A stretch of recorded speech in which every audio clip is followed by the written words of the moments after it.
peur, c'était d'avoir mal. Parce que je me suis dit, je suis consciente et j'avais peur d'avoir mal. Et en fait, pas du tout, parce qu'on part vraiment dans notre univers et du coup, non, on sent ce qui se passe, mais on n'est pas là. Enfin, on est là sans être là. Voilà. L'hypnose, c'est une façon de rendre agréable des choses qui peuvent être désagréables, notamment la douleur. Et finalement, même si les gens sentent une douleur, ils n'ont pas la sensation de douleur. Ce qui est vraiment impressionnant, c'est qu'ils expliquent qu'ils ont eu mal. Et finalement, ils n'en gardent aucun mauvais souvenir. On a commencé à pratiquer l'hypnosédation depuis le début de l'année 2018 en partenariat avec le professeur Steinmetz qui opère les patients de chirurgie de varices et afin de proposer une réhabilitation plus rapide, un bon vécu de ce qui se passe à l'hôpital et puis une bonne cicatrisation, un rétablissement rapide, la prise en charge en hypnosédation nous paraissait intéressante. Et pourtant, on fait un certain nombre d'actes qui sont vraiment douloureux, ou si on ne faisait pas l'hypnose, les gens probablement crieraient ou exprimeraient vraiment une vraie douleur et la ressentiraient. Parce que l'anesthésie locale, qui est l'anesthésie de base, je dirais, toute seule ne permet pas de prendre en charge toute cette dimension émotionnelle.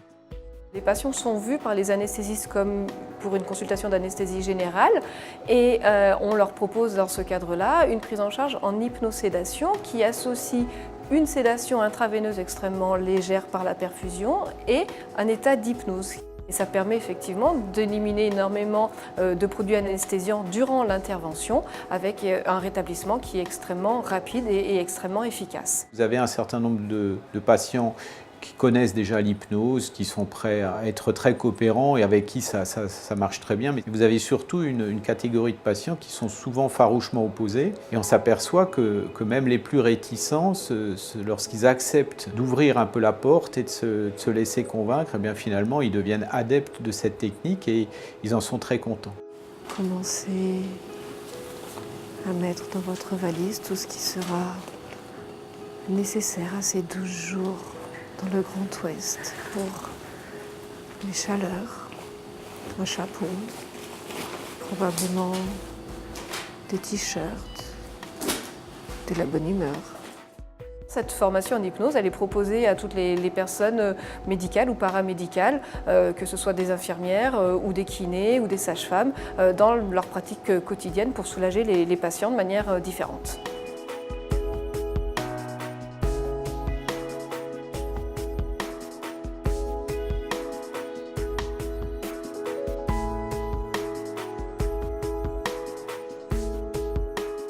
Alors pour l'instant, on le fait pour les varices. On le fera très prochainement pour des procédures d'angioplastie qui ont parfois un court temps douloureux au moment notamment de l'inflation du stent ou du ballon. Et puis on peut imaginer le faire pour des interventions un petit peu plus lourdes. Et tout ça, c'est des choses qui vont se développer dans les années qui viennent. Non mais vous voyez, ça va. Ah oui ? Oh, non.